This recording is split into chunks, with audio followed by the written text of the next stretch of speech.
Magandang umaga sa atin lahat. Good morning. At ako po ay natutuwa na ang ating Diyos ay napakabuti, napakabiyaya na tayo po ay umabot ng 33 years sa gawain na kanyang ipinagkatiwala sa atin dito sa loob ng Ciudad Real. At hindi po niya pinahintulutan na manatili tayo dito kasi nag-extend pa siya, no? Nagkaroon pa tayo ng anak sa Montalban. Ayan, kasama natin si Pastor Jerome, of course. Okay, si Joy, yung kanyang may bahay, si Rudy at saka si Claire, yung kanila pong mga worship leaders, kasama po natin, at yung kanilang mga anak, si Bri at saka si Bright. Okay? At salamat din po Ay, si Light, yan. At salamat din at may kinumbida si Asher, no, na mga kaklase ba niya? Kaklase daw niya, yan. Si Carl, si Daniel, at si Ferdinand. Ayan. Okay, first time nyo na maka-attend ng ganitong uri ng gawain.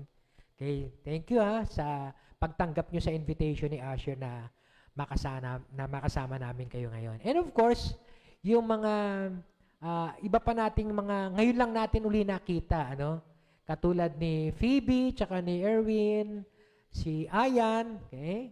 At si Jenny Lynn, yan, yung kasama ng Pangarap Ministry, yung Bible study natin. Always present yan si Jenny Lynn. Kaya salamat sa Panginoon, nakasama din natin siya ngayon. Purihin ang Diyos. At kasama din, syempre, no, yung ating mga nasa online.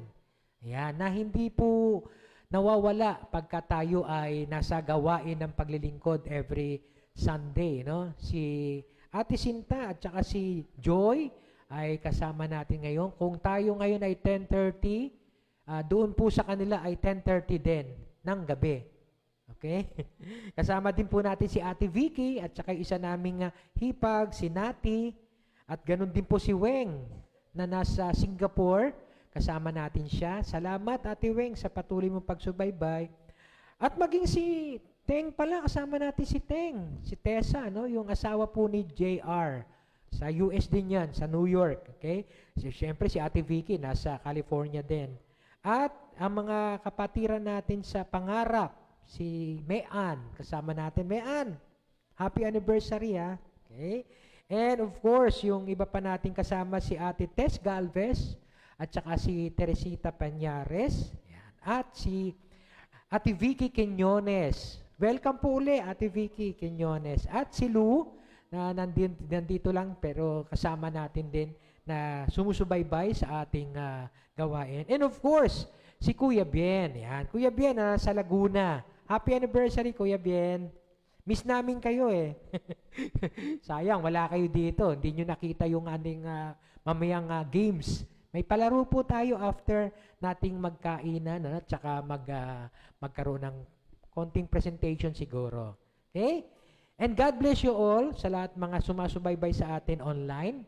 At nawa ay patuloy na matanggap natin ang pagpapala ng Diyos sa atin pong ginagawa every Sunday na kung saan hindi lang po tayo sumasamba sa ating Panginoon, hindi lang tayo nagkakaloob o naglilingkod katulad ng mga nasa tech team natin, kundi higit sa lahat ay pinakikinggan natin ang salita ng Diyos na atin pong pinag-aaralan mula po sa Bible, no? Kinikilala po, no, ng Christian community na ang Bible ang Word of God. So ito po ang paraan ng Diyos para maiparating sa atin kung ano yung kanyang salita, kung ano yung kanyang kalooban, na kailangan malaman natin parang sa ganun, di ba? Aware tayo kung ano ang gusto ng Diyos. Kaya naman pinag-aaralan natin ito upang lalo pa nating mapalakas ang ating pananampalataya at ang ating personal relationship sa Kanya. Okay? So, salamat po sa Panginoon na patuloy ng ginagabayan tayo at ina-acknowledge natin ang Kanyang presence. Sabi ni Gerard, siya raw ay 33 years old na ngayon. Totoo ba yun, Brad? Ay, hindi. Gusto ko na sanang isigaw kanina. Bro, liars go to hell. Alam ko naman na nagbibiro lang si Je. Ang talagang kaidara ng ating church, alam niyo kung sino? Si Phoebe tsaka si Jello. Yan, yung dalawang yan. Okay? Sila po ang 33 years old ngayong taong ito. Right? Uy, sa October, birthday ni Jello. 33 ka na, bro? So, ha? 23 lang. Ay, sorry. Mali pala ako. Okay? Pero si Phoebe, 1990. Madali pong tandaan kasi 1990, nung tayo po ay naging Servants of Christ Christian Community. Dahil yung pong ating pagsisimula ay Jesus is Coming pa, Christian Fellowship. Outreach tayo from Novaliches. Pero nung 1990, nagsimula po yung Bible study na yun, 1986. Yan. Kasama pa natin sila Kuya Mike Cabrera, Ate Elsa. Yan. Tapos, 1990, naging isang local church na to talaga. Nagpa-sec registration tayo, sumusunod tayo sa BIR, and so, naging officially Servants of Christ Christian Community po tayo noong 1990. So, yun po yung ating history, kaya madali nyo pong matatandaan. 1990. Okay? Sa 35th, and hopefully by God's grace, no? Umabot tayo ng 35 years, ay ipagdiriwang natin ito ng bongga. Yan. To God be the glory. To God be the glory. So, nais po natin paghandaan yun. Kaya ngayon po, yung ating pagdiriwang ay simple lang po. Okay? Ha? Yes, so gagawin natin yun sa outside, ha? Outside. Diyan lang, sa labas. Okay? Ang pinaplano ko, doon po tayo sa Bulacan para hindi po tayo palabas ng Manila. Sa Bulacan, ano yun? Tawag doon sa lugar na yun? Yung community center nila? Convention center? Okay? Basta taga Bulacan ka, may discount ka doon sa pagkuha natin ng lugar na yon. Mura lang po doon. At higit sa lahat, malaki yung lugar. Yan. Kaya, nakaay na po ako ng ating gagawin na yon. Okay?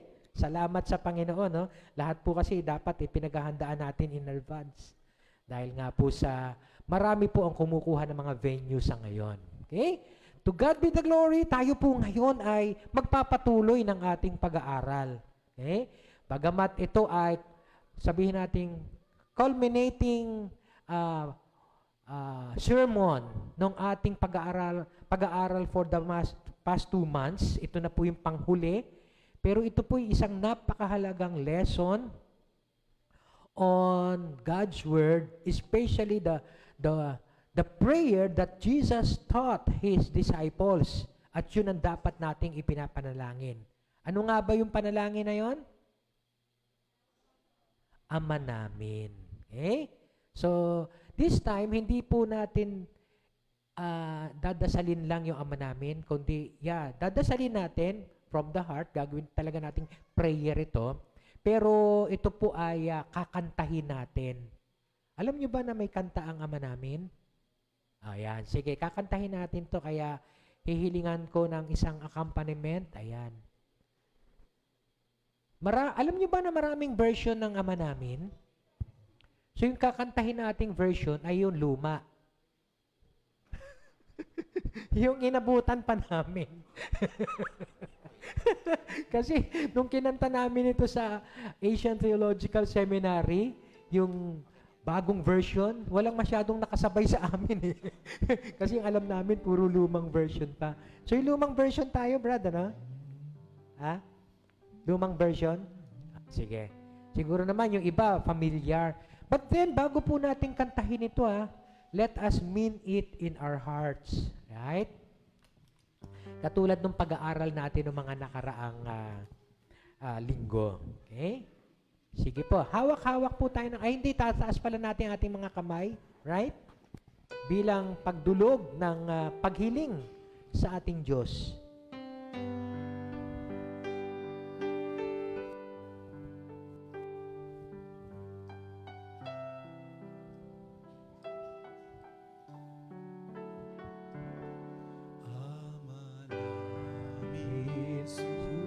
Sumasalamat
Sama.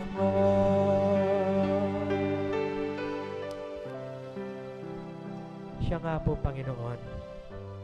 Ito po ang dinudulog ng aming mga puso. Kaya naman, Panginoon, patuloy mo kaming turuan mula po sa panalangin na iniwan mo upang ito ang aming dasalin at makatanggap kami ng biyaya mula sa iyo. Patuloy kang kumilo sa aming kalagitnaan sa kapangyarihan ng iyong banal na Espiritu upang maunawaan po namin ang mga kalooban mo at kung paano po kami mamumuhay bilang iyong alagad habang inaantay namin, Panginoon, ang muli mong pagbabalik. Sa iyo po, Panginoon, ang lahat ng papuri, parangal at luwalhati. Sa pangalan ni Jesus na aming tagapagligtas at Panginoon ng buhay namin. Amen. Amen. Amen. Maaari na po tayo makaupo. Katulad po nung ating naging intro kanina, ano? Meron tayong tinuturing na Lord's Prayer. Okay? Yung pong panalangin itinuro ng ating Panginoong Hesus para sa kanyang mga alagad. Pero mas maganda kung tawagin natin na ito ay Disciples Prayer dahil ito nga po ay itinuro ng ating Panginoong Hesus para sa atin. Kaya nga mas maganda kung ito ay ituring na Disciples Prayer. Tayo ang dapat na nanalangin ito. Okay? At na pag-aralan po natin ng mga nakaraan, ano, na yung pong first three petitions doon po sa prayer, okay, ay patungkol po sa Diyos. Patungkol po sa Diyos. Yan. Yan. Yung ating first three petitions, natatandaan niyo yun? May first three petitions. Okay. Ang una ay sambahin ang ngalan mo dito sa lupa para nan sa langit. Tama? Yung pangalawa, mapasa amin ang kaharian mo dito sa lupa para nan sa langit. At yung pangatlo, sundin ang loob mo dito sa lupa para nan sa langit. Ito po yung napag-aralan natin ng mga nakaraan. Dahil kung titingnan po natin yung unang panalangin, sambahin ang ngalan mo, mapasa amin ang kaharian mo, dito, sundin ang loob mo, dito sa lupa para nan sa langit. Pero ang lahat ng ito ay kasama sa kahilingan. This is part of the prayer.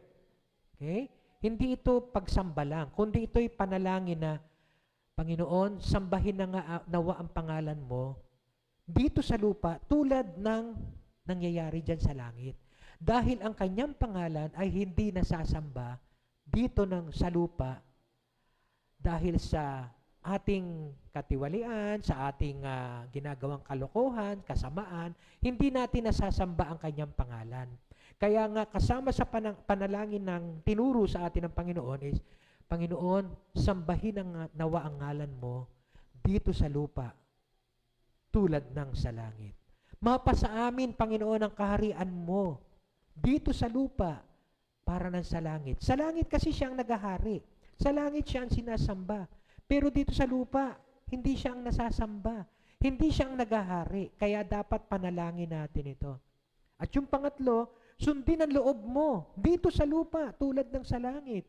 Dahil sa langit, nasusunod ang kanyang kalooban. Pero dito sa lupa, hindi nasusunod. Kaya nga kasama sa panalangin natin to. Kaya itong unang tatlo, it's all about petitions, kahilingan ng isang disciple sa ating Diyos na Panginoon. Lahat nawa ng ito, pagsamba sa pangalan mo, paghahari mo, masunod ang kalooban mo, mangyari dito, Panginoon, sa aming lupa, sa aming mundo, katulad ng nangyayari dyan sa iyo sa langit. Okay?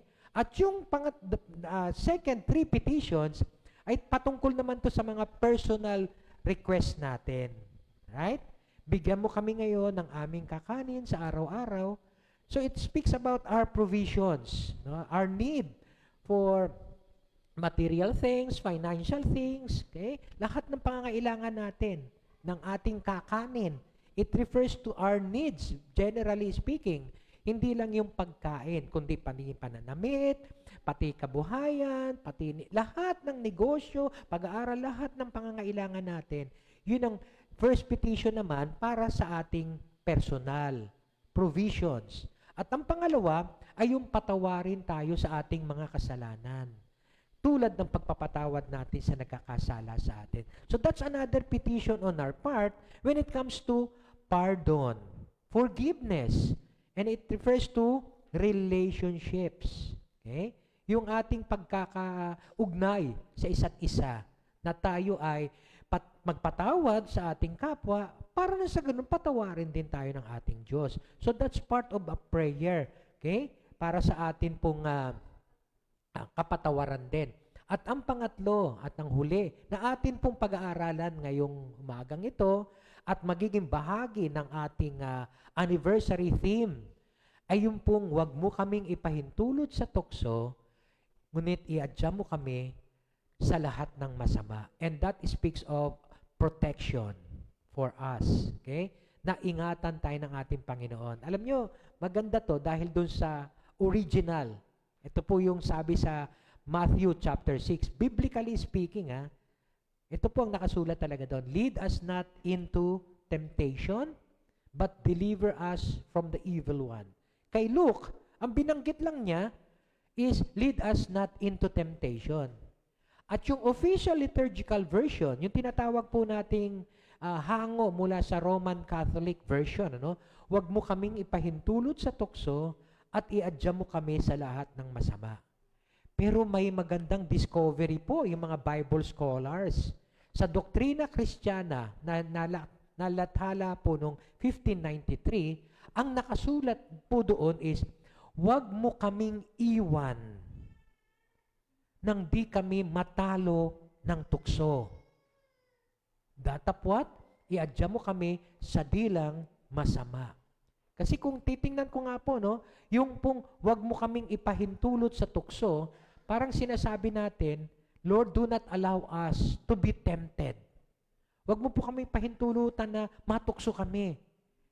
Hindi po pwedeng mangyari.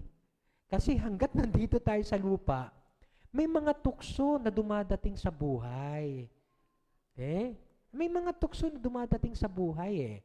Kaya nga, ang maganda, yung bang sa gitna ng tukso, ang panalangin natin is, Panginoon, huwag mo kaming iwan nang di kami matalo ng tukso. Ayun. Kaya sabi ko nga, thank you Lord, ang ganda ng mga discoveries ng mga bagong Bible scholars natin na nag-dig in talaga para dito sa mga verses na to. Kasi yung pag matukso tayo, hindi tayo maalis doon Maaaring nandun tayo sa sitwasyon ng pagkatukso. At inalaw ni Lord na tayo matukso. Pero ang panalangin Lord, sa tuwing ako ay nasa tukso, huwag mo akong iwan para hindi ako matalo. Yun. Mapagtagumpayan ko ang tuksong ito. Kaya yun ang prayer. At iadya mo kami sa dilang masama.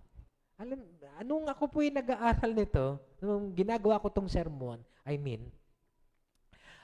meron po akong napanood na TikTok ba tawag doon?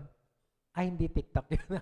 Sorry. Isang pelikula, Isang video clip. Hindi ko alam kung napanood nyo to. Isang lumang pelikula ni Babalu. Inabutan nyo ba si Babalu? Okay? So, panahon pa kasi nila Dolphy yan, Tsaka nila Chiquito. Pero mas madalas kasama niya si Dolphy. Okay? At natatawa ako kasi si Babalu ay nandoon sa isang simbahan. Nananalangin siya. Okay? Ng pangangailangan niya. Kasi parang katulad ng prayer, di ba, na bigyan mo kami ng aming kakanin sa araw-araw. So, nagpipray siya doon. Okay? Tapos, tingnan po natin kung ano nangyari. Dahil may angkop natin yung kwento dito patungkol sa tukso at sa paggawa ng masama. Ready na ba tayo doon sa ating video clip? Yan. Pwede natin panoorin. Okay. Sana maintindihan natin ang ano, no? Ang dialogue. Ay, sige, yan. Again.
Ako ng tao na napanood ko to, sabi ko, tama-tama, pwede kong ipang intro sa ating ano no, sa ating sermon ngayong umaga dahil usually ang mga Kristiyano nananalangin, Lord, pahingi po ng biyaya. Ayan, ha?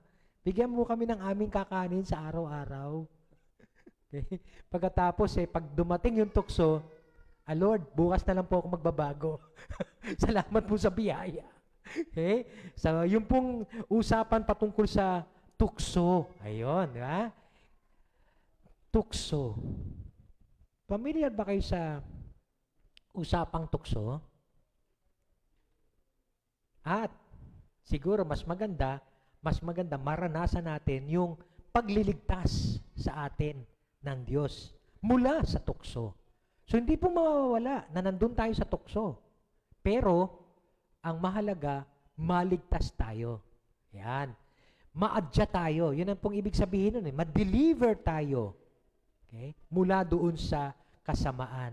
Kaya nga po ang pinaka-theme natin for today's anniversary is experiencing God's deliverance. Maranasan natin ang pagliligtas ng Diyos sa atin, hindi lang sa lahat ng masama, kundi higit sa lahat, dun sa tukso na dumatating sa buhay natin. Okay? So, ang totoo po, may mga facts na dapat tayo matutunan about temptations at sa Griego po, sa salitang Greek, okay? Na kung saan doon nasulat ang Bible natin, ang New Testament, temptations is also, could be translated also as testings, pagsubok. Nung araw, binibigay kong illustration dito, yung halimbawang exam. Sa mga klase, di ba, may exam tayo. Pag may exam, test yun. Right? That's test. Ang tukso, ay pag hindi mo alam yung sagot doon sa exam mo, at tumingin ka doon sa katabi mo. Ayun, yun ang tukso. No? Matukso ka. Pero, kailangan matutunan natin kung ano ba ang katotohanan patungkol sa tukso. Kasi pag sinabing temptations, parang there is a negative connotation na we are, parang someone is being lured to sin. Okay? At yung testing ay parang may positive connotation naman na parang sinusubok lang ang ating pananampalataya o sinusubok lang ang ating integrity. Okay?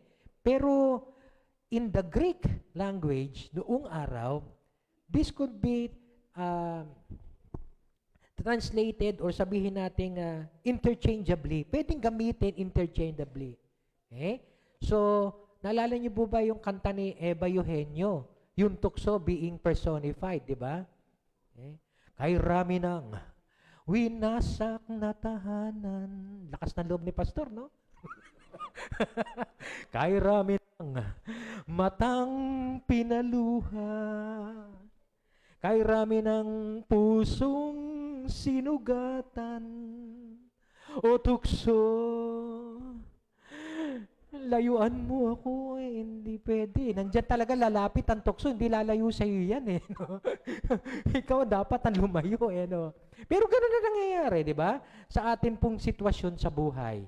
Pinipilit nating lumayo ang tukso sa atin, pero hindi po Yung tukso nandyan lang yan Parang ang isang illustration na sinabi noon sa amin. Ang mga ibon ay pwedeng lumipad dyan. Okay? At hindi mo maiwasan yan. Pero maiwasan mo na ang ibon dumapo sa ulo mo at magpugad. Pwede mo, sandali. Yan. Parang ganun daw ang illustration ng tukso. Ang tukso nandyan. Kahit na dumaan ka lang no? Kahit saan ka, magbukas ka ng, pagkatapos may makikita ka sa, di ba, sa, ano ba tawag doon? Sa Facebook, di ba? Biglang may magpapap na kung ano-anong mga parang obscene, no? Na mga, yon, andyan lang yan Pero, parang ibon lang yan na lumilipad, nandyan lang Pero, pwede mong bugawin para magpugad sa ulo mo. Ibig sabihin, iwasan mo na agad yung tukso na yon. Right? So, kung tutusin, in the Greek, okay, temptations can also be translated as testings. Yet, dapat nating matutunan, temptation, and this is a fact, is not sin. Ang tukso po ay hindi kasalanan. Sa Hebrews 4:15, we do not have a high priest, referring to Jesus Christ, who is unable to sympathize with our weaknesses, but we have one who has been tempted in every way. Even our Lord Jesus Christ has been tempted. Tinukso din in every way, just as we are, yet was without sin. So, ang tukso po ay pwedeng nandyan, pero hindi ka pa nagkakasala doon. Hindi kasalanan yon na nandun tukso. Okay? Mamaya, pag-uusapan natin, ano yung kasalanan? Kailan nagiging kasalanan? Yung paglapit ng tukso. Okay? So ngayon, tingnan po natin, these are just merely facts about temptation. The second facts about temptation is that temptation is commonly experienced by anyone. Okay? Lahat ay nakararanas ng tukso. Lahat po. 1 Corinthians 10, verse 13, no temptation has seized you except what is common to man. Lahat po tayo natutukso. Mamaya pag-uusapan natin kung ano yung mga sources ng tukso na yon. Pero lahat po tayo ay pwedeng dumanas ng tukso. Yet, the third fact is that temptation is not irresistible. Hindi ito ano ba sa Tagalog ng hindi mo ito pwedeng tanggihan at hindi ito yung sasabihin mo na hindi ko kayang tanggihan ang tukso. Grabe ang tukso na yun. Hindi ko kayang tanggihan. Pwede pong tanggihan yan. Bakit? Sabi po ng 1 Corinthians 10, kasunod nung verse kanina, na no temptation has seized you except what is common to man, and God is faithful. He will not let you be tempted beyond what you can bear. Ibig sabihin, pagka tayo dumaan sa tukso o pagsubok o testings, hindi pahihintulutan ng Diyos na tayo ay matukso o masubok na hindi natin kaya. Kakayanin natin yan. Nalala ko nung araw, meron po akong na-counselan.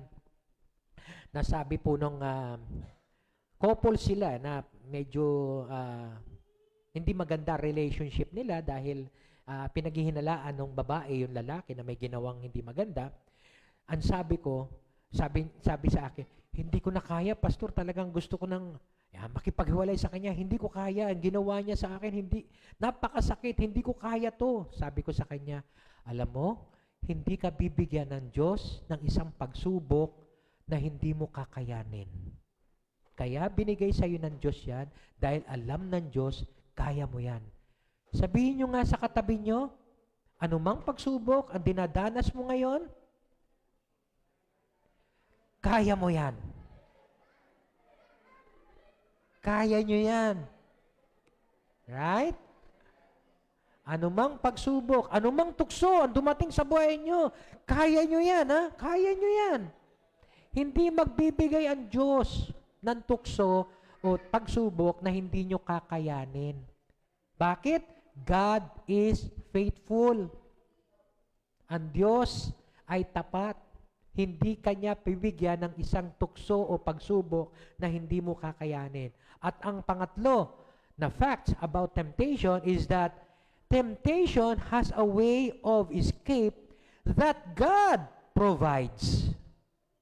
Ang Diyos ang magbibigay din sa iyo ng daan para mapagtagumpayan mo yung pagsubok o tukso. Sabi nga doon sa 1 Corinthians 10, di ba? So, untog-untog yun, kanina.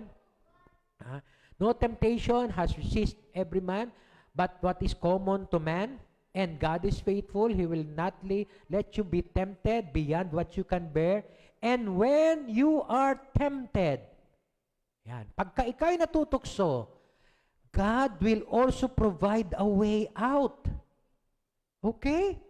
Ang Diyos, bibigyan ka rin ng paraan para makalabas doon sa tukso in order for you to stand up under it.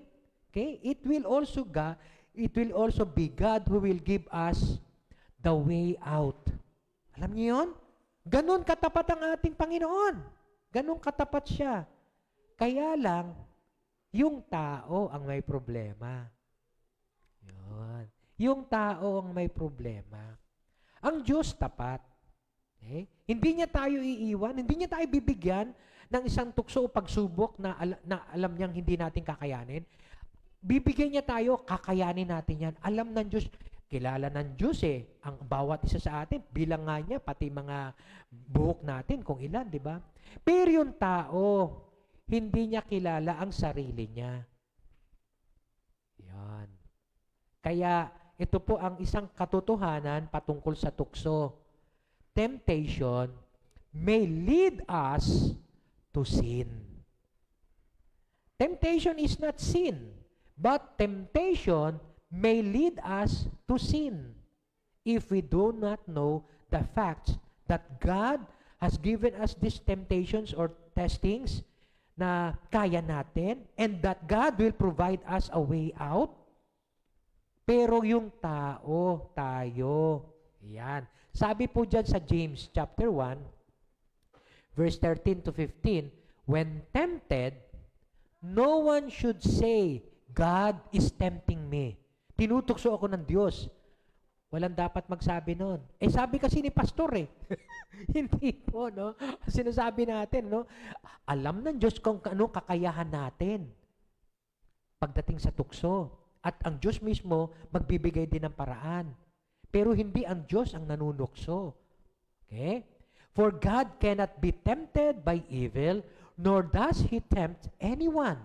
But each one is tempted when, ayun na, by his own evil desire.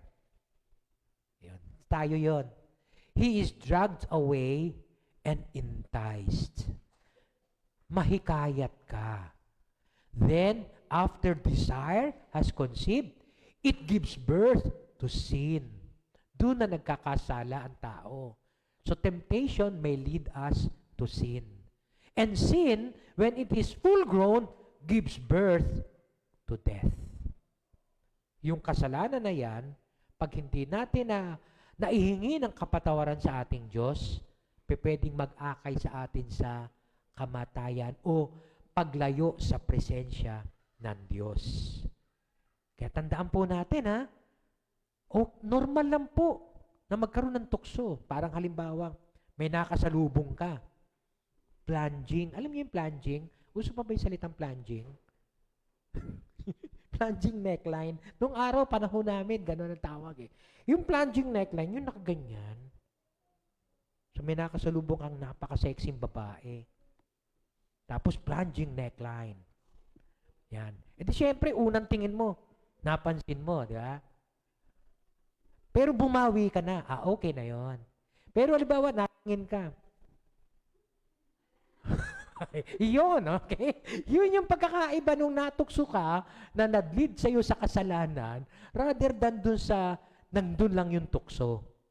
Pero hindi mo pinahintulutang dumapo sa ulo mo para magpugad. Okay? So makikita po natin ang katotohanan mula sa salita ng Diyos, lahat po yan galing dito, no? Pinagsama-sama ko lang upang maunawaan natin ang takbo ng buhay ng tao patungkol sa tukso. Halimbawa, nag-e-exam ka, kamot ulo. Alam niyo naman, pag sinabing kamot ulo, no? Kapareho yan ng tingin kisame. Parang nandun yung sagot no? Natatawa kasi gawain ko rin po nung araw yun. Minsan yung teacher ko nga, pagka tumingin ako sa kisame, titingin din siya. Pang-asar no? Yung teacher ko. Anyway, yung tukso, eto na ngayon. Nakita ko yung katabi ko. May sagot. Pahingi naman sagot sa number 2. Yan. Ha? Yun ang tukso. Yung naakay ka na ngayon sa kasalanan. Pinasa sa'yo. Sinulat sa papel. Pinasa sa'yo. Tuwan-tuwa ka naman. Pagbasa mo, kala ko born again ka. Yari ka pa, no? Kaya huwag kayo manghihingi ng ganun, ha? Didisgrasya pagiging born again yun yan. Okay? So, again, yun po yung tukso na pwedeng mag-akay sa atin sa kasalanan. When he is dragged away and enticed.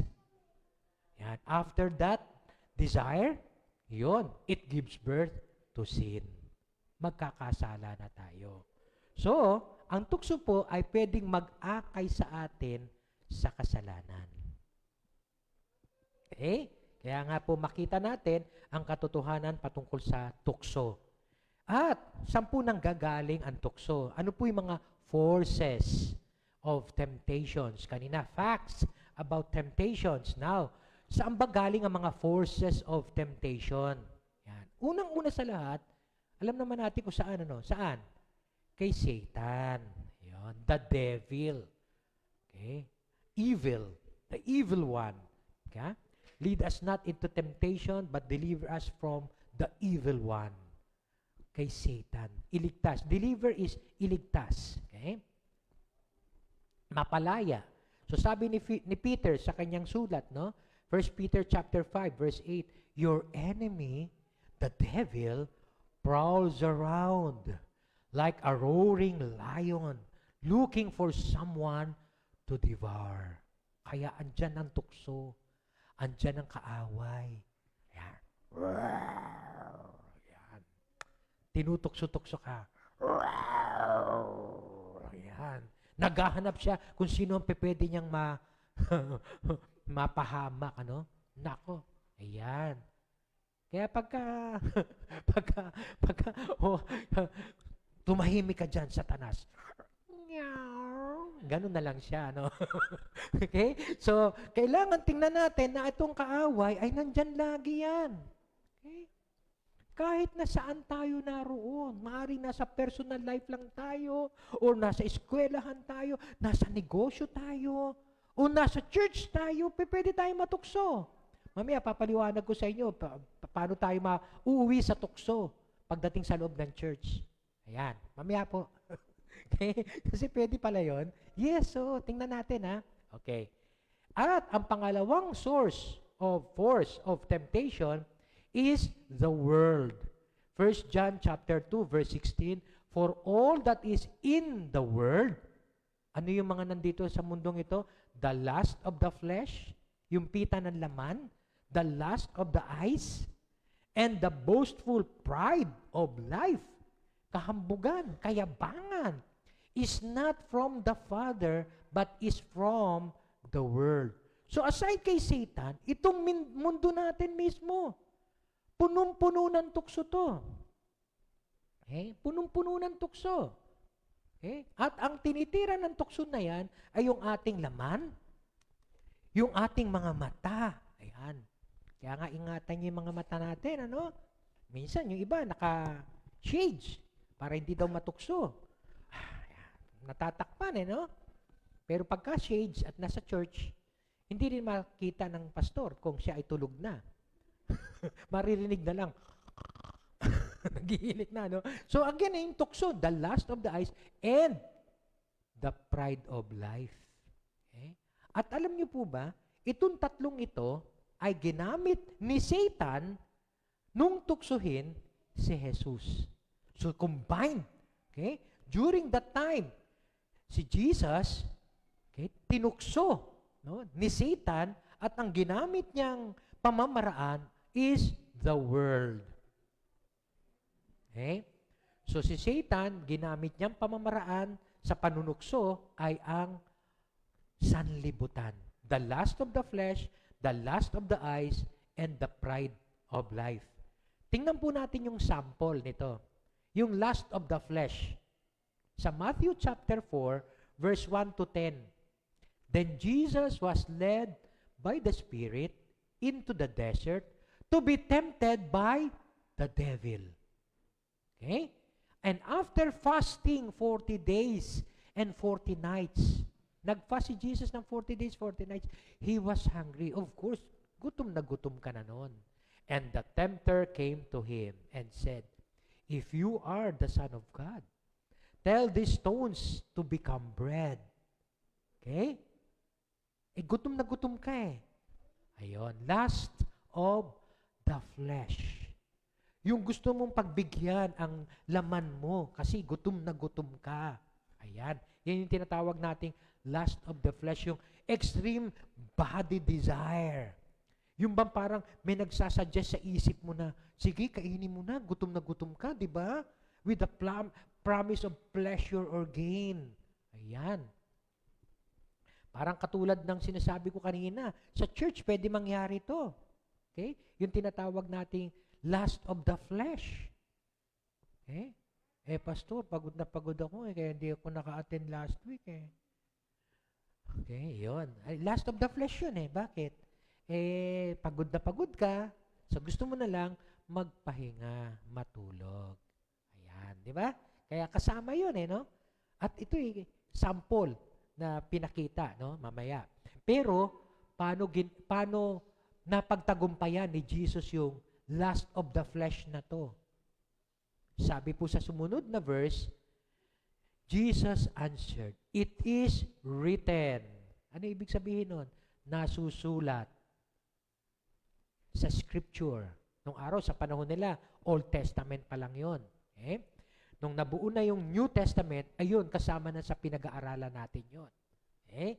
So, the Bible, it is written in the Bible, man does not live on bread alone, but on every word that comes from the mouth of God.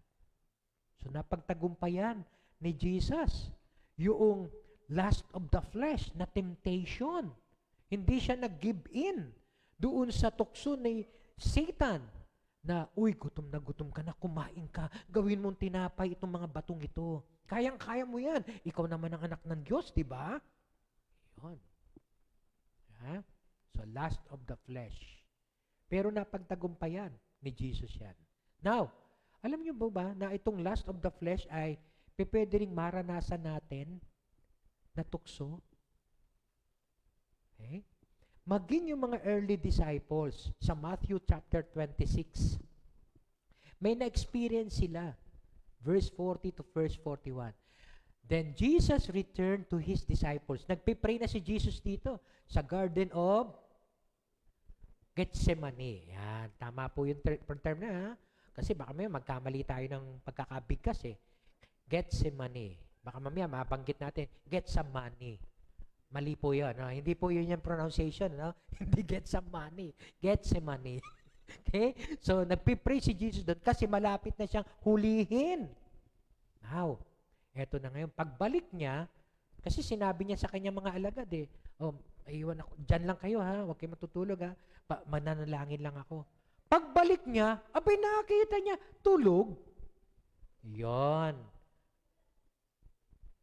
Mamaya-maya, baka mamaya makita ko may natutulog sa inyo ha. Kaya nga sinisilip ko kayo lahat alala, alala ko nung araw no? Uh, okay? Tulog no? Nung araw sa Word of Life, nag-compete kami mga pastor doon kasi may mga talagang member doon natutulog. Ay, binanggit ko yung church Sorry Pastor Dindo, sorry Minsan si Pastor Dindo nanonood din ng ating replay no? So, ilan po kaming pastor doon. Okay? Parang medyo competition lang na, sino ang hindi makakapagpatulog doon sa member na yan. Okay? Ibig sabihin, effective yung preaching niya. Ayun. So, kilala niyo naman, may isang pastor doon, marami kami pastor, may isang pastor doon na talagang mahilig siya sa mga dramatization. Sa mga pantomime. So, magpa-pantomime siya. Okay? Ay, wala. Tulog pa rin. Tulog pa rin yung, yung member na yon. Tapos yung isa, pantomime. Yung isa, ay, teki yon. Kaya gumagamit siya ng mga PowerPoint presentation, may mga graphics, talagang may mga movie. Talagang, ang ganda. No? Talagang, magigising ka Pero yung member, tulog pa rin, Tulog pa rin. Yung isa naman, yan. Dinaan niya ang pulpito. Okay? Pag nakikita niya nakakatulog na yung member, natutulog. Pabagsak pa lang yung ulo. Gagamitin niya yung pulpito. Magigising yun. Pero nagulat sila nung ako na. Ay talagang all the way, hindi natulog. Alam niyo kung bakit? Puro piyon, di ba? Pantomime, PowerPoint, pulpito. Alam niyo kung bakit hindi natulog? Wala, pogi lang kasi ako, pogi lang. Ayos ba, Neil? Joke time yun, Ilang beses ko na na-joke yan sa mga sa ibang mga preaching ko, Pero hindi, Bakit kaya may nakakatulog pag kami nagpipreach? Bakit pag nanonood tayo ng mga movies, hindi tayo makatulog? Bakit pag preaching, nakakatulog tayo? Hindi kaya sa loob ng church, nandyan din si Satan at pinapaypayan tayo. Tulog na, mahal ko. Ebe, no? Okay? Baka tayo naman, ang sarap matulog sa church nila. Kasi aircon. Wag naman, Okay? Pero yun lust of the flesh yun. Kaya alam nyo, sinasaluduhan ko po, yung ibang mga tao na members natin, na puyat na nung nakaraan, halimbawa kahapon, puyat na siya. Meron tayong member na gano'n, Puyat na siya dahil meron siyang trabaho hanggang madaling araw. Yet, pagdating ng service, nandito siya. Present. Sinasaluduhan ko po yun. Kahit nasasabihin niya kung minsan, Pastor, pasensya na kayo kasi kung minsan napipikit ako. Naintindihan ko yun, Brad. Naintindihan ko yun. Pero pinipilit niya. Pagka napipikit siyang ganyan, bigla siyang gaganon. Pinipilit po niya talaga. Okay? Pinaglalabanan niya yung tukso. Lust of the flesh yung tuksong yon. Sleep, pagtulog. Ay, pagod na pagod tayo kahapon Nakakahiya naman kay pastor kung gigising tayo. Ay, kung hindi tayo a-attend. Gumising na kayo, mga anak. Gumising na kayo. Lust of the flesh, Hindi pa rin makaka-attend ng church. Bakit? Pagod daw silang lahat parang ito Sabi nga ni Jesus sa kanila, Could you men not keep watch for me even for 1 hour? Okay? He asked Peter, watch and pray so that you will not fall into temptation. The spirit is willing, but the body is weak. So, andun ang tendency natin na matukso tayo sa lust of the flesh.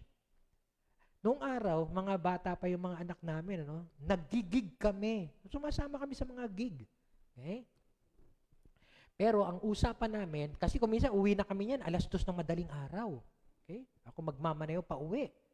Pero sabi ko sa kanila, siguraduhin ninyo, ayan, nandiyan si Ayan, nandiyan si Oliver, siguraduhin ninyo pag Sabado ng gabi ang gig namin, siguraduhin ninyo, pagkadating natin ng preaching sa Sunday o sa service natin, huwag nyo akong tutulugan. Yun ang sabi ko sa kanila. Dahil pag tinulugan nyo ako, hindi na tayo makakapag-gig. So okay lang sa akin kung meron kayong kalyamerda before the night of Sunday service Pero siguraduhin nyo naman kung kaya nyo magyamerda ng gano'n, bakit hindi nyo kayang sakripisyuhin ang katawan natin na umatin ng church? Baka matulad tayo dito sa sinasabi na meron na give in tayo sa lust of the flesh. Kayang-kaya nga natin magyamerda ng ibang mga gawain, pero pagdating sa service, ay, pagod kasi ako Ayun Nakapaglaro kasi kami ng basketball pagod na pagod ako Kaya kami, ang usapan namin, as much as possible, huwag kang gagawa ng nakakapagod ng Sabado. Ngayon, siguraduhin mo, kung mapapagod ka ng Sabado, siguraduhin mo rin, paglabanan mo yung tukso na pagdating ng Linggo, a-attend ka ng church para makapakinig ako ng preaching ni pastor at matuto ako ng buhay Kristiyano. Okay? So, yun po yung lust of the flesh. Yun yung lust of the flesh. Kaya kahit Christians, hindi lang natin napapansin siguro or hindi na ituturo sa atin na nahuhulog tayo dun sa tukso ng lust of the flesh. Gumi-give in tayo. Kaya ngayon, ito, i-announce ko, gagawin kong official sa mga workers and leaders ng church. Pagka kayo ay hindi maka-attend ng preaching natin on-site, ayan, manood kayo ng preaching within the week. Ibig sabihin, may replay. Kasi nakaano naman tayo, di ba? Meron tayong service, Servants of Christ Christian Community na okay? Na pwede nyo mapanood ang replay. Panoorin nyo, Required ito sa workers and leaders. Panoorin ninyo, at pagkatapos, hindi lang kayo manunood. Pagkatapos, magbibigay kayo ng reflection kay pastor. Kasi worker ka na leader ka na Okay? Para siguraduhin ko lang na pinanood mo yung preaching. Okay? So, nangyayari kasi, sa sanlibutan, ayan, yung binibigay ng sanlibutan, wow, ang sarap maglaro, ang sarap magyamerda, ang sarap maglakwatsa. Pero pagdating ng Sunday, pagod ako, siguro naman, Lord, naintindihan mo ako. Watch and pray so that you will not fall into temptation. That's the lust of the flesh. Kaya kahit Christians, pwedeng guilty dito. Kaya nga pinag-aaralan natin ito para lalo tayo matuto mula sa salita ng Diyos kung anong dapat nating gawin bilang mga anak ng Diyos. Okay? Now, may pangalawang tukso si Satan o si devil kay Jesus. At ito yung lust of the eyes na pinag-aralan natin kanina, di ba? Lust of the flesh, lust of the eyes. And again, continuation to nung kwento kanina, no? And again, the devil took him to a very high mountain and showed him all the kingdoms of the world and their splendor. Si devil, si Satan, dinala siya sa pinakatuktok ng bundok, no? At pinakita ang napakaraming kaharian ng mundo. At ang ganda nito. All this I will give you. Sabi ni Satan, and if you will bow down and worship me. Ayun ang sinasabi ko sa inyo na yung prayer na tinuro sa atin ni Jesus, mapasa amin nawa ang kaharian mo dito sa lupa, tulad ng sa langit. Bakit? Dito sa lupa, may naghahari-harian si Satan. Akala niya, sabi niya, I will give you all these kingdoms of the world and their splendor if you will bow down and worship me. O ano kala niya? Siya ang hari, di ba? So, alam niyo po si Satan, naghahanap ng kadamayan. Kasi sigurado, okay, sa ultimatum, sa pinakadulo, si Satan at ang kanyang mga alagad mapupunta ng impyerno. At hindi siya doon yung parang katulad ng pagkakakilala natin. Meron siyang hawak na itim na nakakapa, may sungay na ganyan. Wahahaha! Parusahan lahat ng mga yan! Hindi po. Yung impyerno, dinesign yon para kay Satan. Siya po ang parurusahan doon. Kasama yung kanyang mga alipores. Kaya lang, naghahanap siya ng kasama. Kaya tayo tutuksuhin niya para makasama doon. Hindi po siya yung hari-harian doon. Ay, nako. Mali po yung mga naiisip kasi natin na pinalaki sa atin nung araw, di ba? Pagdating ng araw, parurusahan ka ni Satanas. Hindi. Si Satanas ang parurusahan, pero idadamay ka niya. Yun. Kaya huwag kang magpadamay, kapatid. Huwag kang patukso sa kanya. Eto na ngayon. Akala niya siya ang hari, ano? Ibibigay ko sa iyo lahat ng kaharian na to. Lumuhod ka lang sa akin. Sabi ni, biro mo yun ang sabi ni Satan kay Jesus. So ano sabi ni Jesus sa kanya? Jesus said, "Away from me, Satan, for it is written." Ayun, sinabi na naman ni Jesus, ano? It is written, nasusulat, Satanas, worship the Lord your God and serve Him only. Ang Diyos lang ang dapat mong paglingkuran. Ang Diyos lang ang dapat mong sambahin. Hindi pwedeng ikaw, Satanas. Okay? So again, ano? Yung lust of the eyes. Pinakita sa kanya lahat ng maganda sa mundong ito. Upang nang sa ganon, masamba lang si Satanas. Okay? Huwag po tayong padadaya. Okay? Dahil tayo mismo, kuminsan, ay pwedeng maging biktima ng lust of the eyes. Doon po sa Matthew 26, verse 14 to 15. Then one of the 12, the one called Judas Iscariot, okay, went to the chief priest and asked, "What are you willing to give me if I hand him over to you?" Referring to Jesus, ano? So they counted out 30 silver coins. Yan. Okay? Dahil sa pera, natukso si Judas. Yan. God knows who does not pay. Sa jeep yata yun, no? Nung araw, no? Merong nakalagay. Di ba? Alam nyo, mga nagko-commute. Nung araw, anong panahon namin? Yan. God knows who does not pay. Yan. Yung Judas doon, Judas ang talagang literal, ano? Pero totoo yun, ano? Kung minsan, pag natukso tayo ng pera, no? Yan, lust of the eyes. Yung nakikita natin, sasabayan pa ng lust of the flesh. Katulad nung sample ko kanina, di ba? Yung plunging neckline. Okay?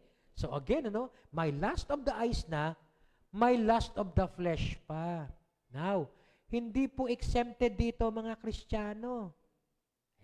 Dahil kung minsan, ang mga Kristiyano, pardon me to say ha, mukhang pera. Ayan. Mukhang pera, ano? Okay? Alam niyo yung mukhang pera? Sayang, hindi ko makikita, naisama sa aking ano, no? Meron po ako naging picture dati na mukhang pera, no?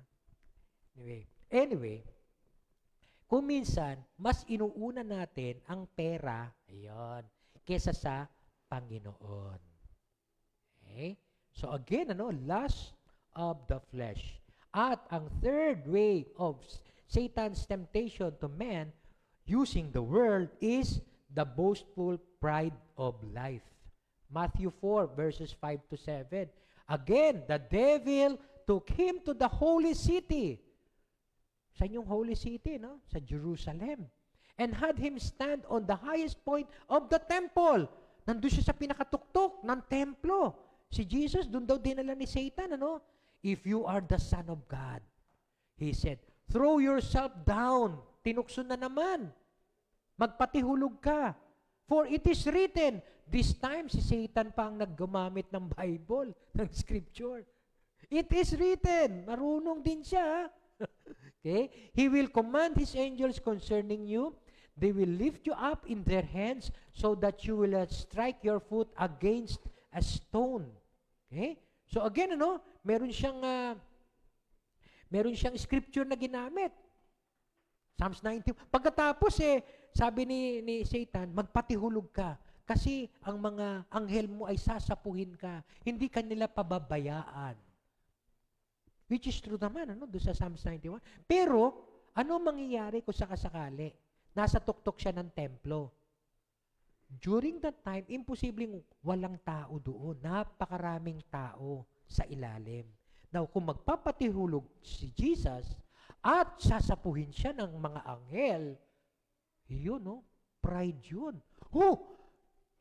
Tingnan mo, si Jesus, hindi nasaktan, sinapo ng kanyang mga anghel, kahit na nahulog mula sa tuktok ng templo. Pride of life. So, pwedeng magkaroon ng pride ang bawat isa. Okay?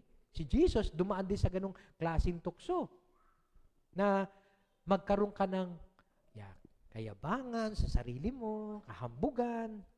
Di mo ba kilala kung sino ako? Ako, pastor dito, ha? Huwag kang ganyan. Yabang, Yun. Pride of life. Naalala ko nung dati nagba-basketball kami. Ha? May basketball kami noon sa NCC. Masakit pa yung ganito ko noon, Pero pagka sumushoot ako, may puro 3 points. Yumabang ako. Sabi ko sa mga, kita nyo na, sakit pa yan, masakit pa yan. Yumabang, sumunod nun, wala na, hindi na ako makashoot. Kahit na lumilay up na lang ako, hindi pa rin makashoot. Wala na, yun. Sabi sa akin ni Lord, yabang mo kasi. Okay? So, again, yung kayabangan. Minsan, pati tayo natutukso. Kaya nga, sorry Lord. Sorry Lord. Ganun na, Pwede naman tayo kasi laging mag-sorry, humingi ng patawad sa Panginoon, di ba? Yet, anong sagot dito ni Jesus? Jesus answered him, it is also written, nung tinutukso siya, na maging mayabang, okay? Ipagmalaki ang kanyang pagiging anak ng Diyos. It is written, do not put the Lord your God to the test. Do not put the Lord your God to the test. The same is true sa atin. Matthew 16, ito nangyari din. Kay Peter naman. From that time on, Jesus began to explain to his disciples that he must go to Jerusalem, suffer many things, and that he must be killed and on the third day be raised to life. Kinikwento ni Jesus yun sa kanyang mga alagad. Then Peter took him aside and began to rebuke him. Never, Lord, he said. This shall never happen to you. Yung ikay paparusahan at ikay papatayin, pero hindi yata napakinggan ni Peter yung and on the third day, be raised to life. Bubuhayin naman siya muli, Pero hindi yata pinansin ni Peter yun. Ang napansin lang niya, pupunta sila sa Jerusalem, maghihirap si Jesus, mamamatay. Kaya sabi ni Peter sa kanya, hindi pwede mangyari, Panginoon. Hindi pwede. Hindi ko pa hintulutan yan. Yun, pride. Then Jesus turned and said to Peter, get behind me, Satan. Ay, tinawag na Satan, si Peter. Tinawag na Satan. Get behind me, Satan, for you are a stumbling block to me. You do not have in mind the things of God, but the things of men. So yun po ang ibig sabihin, bakit siya tinawag na Satan? Ang nasa isip mo ay hindi patungkol sa Diyos, kundi patungkol lang sa tao. Kaya Satanas, opposition ang iniisip mo sa plano ng Diyos. Kaya maging si Peter, maging yung mga early disciples, okay, at maging yung mga apostles, naging biktima nung temptation on lust of the flesh, lust of the eyes, and pride of life. So alam niyo po, sa panahon natin ngayon, pwede rin mangyari yun. Pwede rin mangyari yun. Kaya nga pinag-aaralan natin to para hindi tayo mabiktima Kaya nga ang siguro magandang tanungin natin, how can we experience God's deliverance? Paano tayo makararanas ng tagumpay, mapalaya? Hindi tayo mahulog sa tukso, hindi tayo maging biktima ng kaaway ni Satanas, kundi tayo ay maging matagumpay at maligtas mula sa mga pagsubok na to, sa mga tukso na to. How can we experience God's deliverance? First, we must use the Word of God appropriately. Yung sample ni Jesus, every time na may tukso sa kanya about the flesh, the eyes, and the pride of life, ang lagi niyang sinasagot, di ba? Sa verse 4, verse 7, and verse 10, it is written. Lagi natin gagamitin ang salita ng Diyos pag tayo'y natutukso. Now, kung hindi mo alam ang salita ng Diyos, yun ang malaking problema. Kaya nga ako, ini-encourage ko kayo.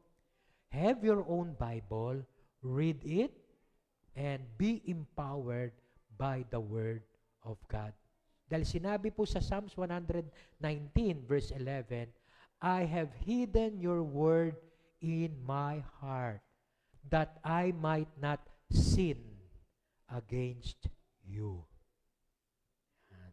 Kaya nga po, napakahalaga sa buhay ng isang mananampalataya, sa buhay ng isang Kristiyano, na alam natin ang salita ng Diyos. Dahil ang salita ng Diyos ang mag-aakay sa atin para tayo'y maligtas sa mga tukso ng kaaway, sa tukso ng sanlibutan ito. Okay? Use the Word of God appropriately. Ang pangalawa is of course, yung pong tinuro sa atin ng Panginoon. Pray. Kanina, sabi nga niya sa kanyang mga alagad, di ba? Watch and pray so that you will not fall into temptation. Sa Matthew chapter 6, yung ating pinag-aralan kanina, do not lead us into temptation, but deliver us from evil. Pray. Lord, huwag mo kaming iwan. Lalo na kung kami nasa tukso nang hindi kami matalo nito. Yun ang ibig sabihin nun, di ba? Datapwat iadya mo kami sa dilang masama. Iligtas mo kami. Yun pong ibig sabihin ng iadya. Iligtas mo kami sa dilang masama. Pray. Pray. Kaya nga, every morning, pagising pa lang natin, pray. Pray the Our Father. Nabanggit ko na kung ilang beses yun sa inyo, no? Ako po, yun ang pong akin dinadalangin every day pagising ko. Bago ako bumangon. Upang nan sa ganon, magabayan ako ng Diyos sa buong mag-araw. Pero, hindi po yung parang panalangin na parang kinabisa mo lang na minamadali mo. Naku, kailangan na akong bumangon. Our Father, who art in heaven, holy be. Hindi, yung talagang namnamin mo. Dakilang Ama na nasa langit, nawa sa umagang ito, masamba ko ang iyong pangalan. Pagharian mo ako, Panginoon. Nawa masunod kong kalooban mo, Lord. At bigyan mo rin po kami ng aming Yung prayer na yun, talagang with sincerity. Pray. Pagdating sa tukso, Lord, sa maghapong ito, wag mo po akong iwan, ha? Pag ako'y natutukso, gabayan mo po ako at iligtas mo po ako sa masama. Pray. Okay? Church, as we celebrate this 33rd anniversary, pray. Pray. At, of course, may role din tayo. Katulad nung kanta ni Eva Eugenio, let us also resist the devil. Tanggihan din natin, okay? Sabi po ng James chapter 4, humble yourselves before God, submit yourselves before God, resist the devil, and he will flee from you. Ayan. Tanggihan mo. At aalis yan kasi ayaw ko na dyan sa taong yan. So every time na binibigyan ko ng tukso, tinatanggihan. Kaya aalis na yan. Hahanap na lang ng iba yan. Iba na lang tutuksohin nun. Okay? So every time na tayo may tukso, resist it. So may role po tayo. Hindi pwede natin sabihin, bakit ganun, Lord? Pinahintulutan mo akong makalapit sa tukso. Hindi nasa sa'yo yun. Pwede kang tumanggi. Naalala niyo si Joseph? Nung tinutukso siya nung asawa ni Potiphar. Okay? Wala yung asawa niya. Wala si Potiphar. Joseph, sa Old Testament. Ano? Joseph the dreamer. Joseph, sipingan mo ko. Wala yung asawa ko. Okay? Hindi pwede. Lahat ng nandito sa palasyo ay pinagkatiwala sa akin ng iyong asawa. Maliban lang sa'yo. Yeah. How can I sin against God? Ay, tako, hanggang sa talagang pinipilit pa ng asawa ni Potiphar na minsang pagtakbo ni Joseph ay nahawakan niya yung kanyang saplot, at natanggal. Kaya, ayun, napagbintangan na siya ay may masamang intensyon, nakulong. Pero nung pagkakakulong, ayun na, another story yun, di ba?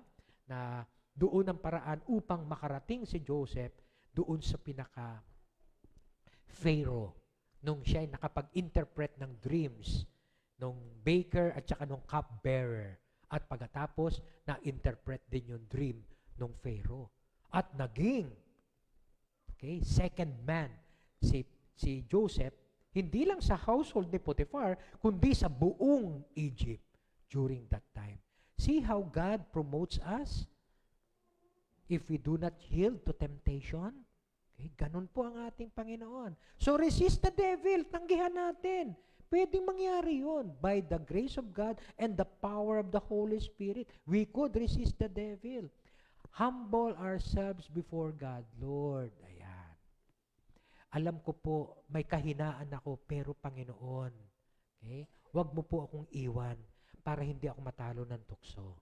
Alam ko po, Panginoon, na mahirap po ang inaalok sa akin na to.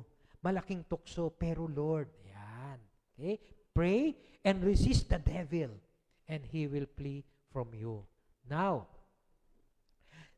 doon sa deliverance from the evil, alam niyo po, isa kong napansin, may mga evil things na nangyayari sa mundong ito na hindi po talaga natin control. Hindi dahil sa tukso, kundi may mga evil things in the world na out of our hand. Hindi natin hawak. Halimbawa po, yung COVID. COVID is an evil thing. Right? Yun nangyari. That's an evil thing. Paano yun? Hindi natin kaya.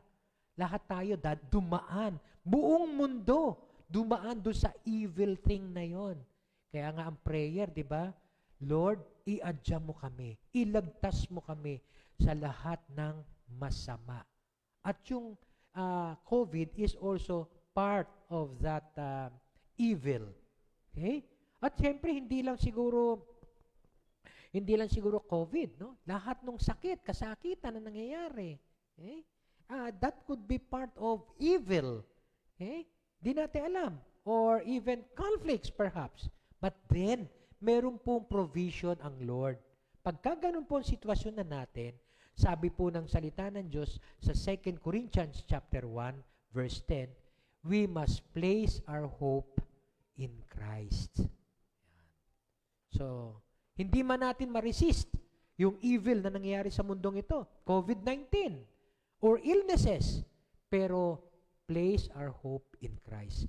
2 Corinthians chapter 1, verse 10, He has delivered us from such a deadly peril, and He will deliver us. On Him we have set our hope that He will continue to deliver us. Nakita niyo yung past, present, future dyan? He has delivered us. Pagkatapos, and He will deliver us. And He will continue to deliver us. Ganun po ang ating Diyos katapat. Ililigtas at ililigtas po niya tayo. Yun nga lang, kailangan yung ating pag-asa, yung ating pananampalataya, yung ating pananalig, nasa Kanya, hindi nasa sarili nating gawa. Kasi kung minsan parang nagmamalaki na tayo, baka tayo may pride of life na, hindi ako matutukso. Malakas ako Hindi ko gagawin yan. Ano kaya? Hindi ko kaya. Baka mamaya bigla tayo mahulog sa tukso. Kaya, aside from resisting the devil, we must also place our hope in Christ. Lord, ingatan mo po ako. Nasa Kanya pa rin na huwag tayong bigyan ng pagsubok na hindi natin kakayanin. Okay? So, katulad nung napag-aralan natin kanina, we must place our hope in Christ. So, when we are tempted, and in order for us to experience God's deliverance, overcome these temptations, and even the evil one, we must use the Word of God appropriately. We must pray. We must resist the devil. And let us always place our hope in Christ.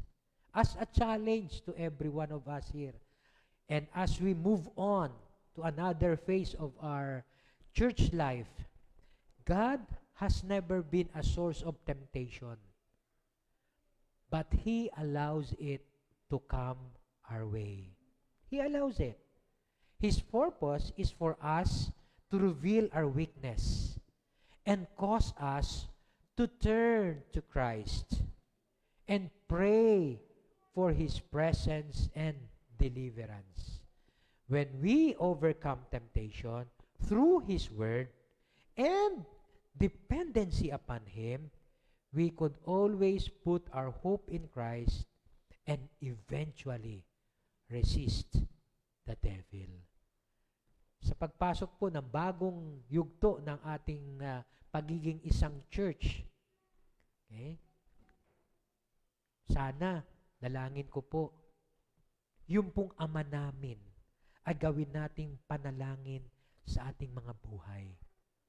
Lagi po nating alalahanin na itong tinuro ng Diyos sa atin upang ating dasalin, upang tayo ay maakay at mabigyan ng tagumpay tulad ng huling panalangin na itinuro sa atin ng Panginoon.